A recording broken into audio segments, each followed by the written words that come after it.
I'm seeing younger and younger patients get debilitating pain from osteoarthritis in the hip.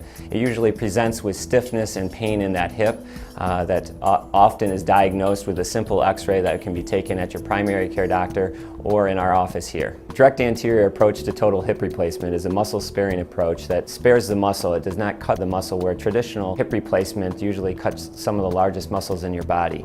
People usually experience less pain and quicker recovery, stay overnight in the hospital, and go home the next day. I have a patient coming up that is in his early 50s and is experiencing pain in both of his hips. He is scheduled to have both of his hips done on the same day. People can expect with the direct anterior to total hip replacement quicker recovery within weeks, getting back to what they enjoyed, opposed to several months with traditionally done total hip replacement.